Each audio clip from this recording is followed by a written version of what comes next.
Pourquoi vous payez vos assurances pour rien? L'assurance de prêt immobilier, c'est vraiment très important puisque quand on achète un bien, que le bien il coûte 70 000 euros ou qu'il en coûte 1,5 million, il est en fonction de notre propre taux d'endettement ou de la capacité, ou on a peut-être mis un gros apport, ce qui fait que si on a mis tout notre apport d'épargne ou autre, on aimerait bien quand même que ça serve à quelque chose.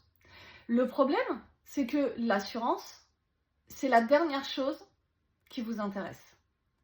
Et de ce fait, malheureusement, on s'aperçoit que vous négociez le taux, que vous négociez peut-être les intérêts de remboursement anticipé quand vous savez que ça existe et que ça c'est aussi important.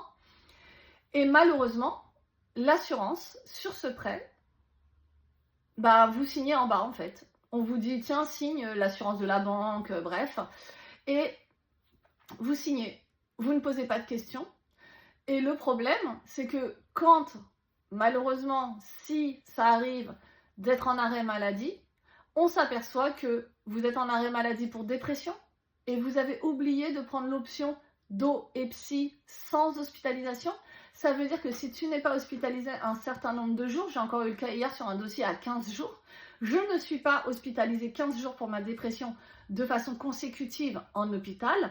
Dans ces cas-là, tout mon arrêt maladie lié à ma dépression, elle peut durer 3 mois, mais elle peut aussi durer 3 ans, ne sera pas couvert. Vraiment, j'insiste en fait. Et ainsi de suite. Donc, je pense qu'à un moment donné, il faut que vous vous posiez.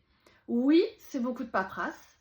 Oui, je vous demande beaucoup de documents pour pouvoir étudier votre vrai risque. Et je vous pose plein de questions. Mais l'avantage, c'est que vous allez savoir que vous n'êtes pas en indemnitaire, donc en fonction de la perte de revenus, parce que vous avez peut-être un statut qui fait que vous n'avez pas de perte de revenus. Donc là, vous payez une assurance pour rien. Peut-être que le dos et le psy avec hospitalisation, concrètement, vous payez pour rien. Que ce n'est pas strictement votre activité qui sera évaluée en cas d'invalidité.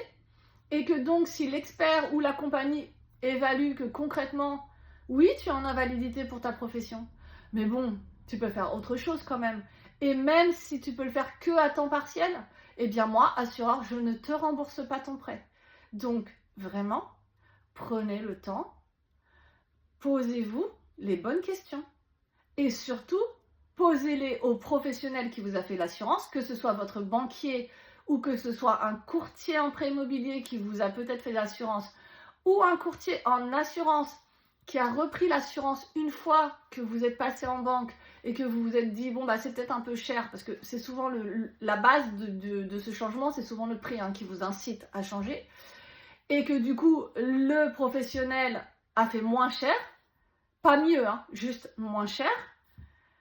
Il serait temps de vous poser, de savoir lire vos contrats, vraiment. Donc, je vous accompagne si vous le souhaitez. Je fais beaucoup de vidéos, elles sont à disposition, il y a plein de thèmes, je vous montre plein de documents pour que vous appreniez tout seul à les lire. Mais si vous voulez être vraiment accompagné, contactez-nous.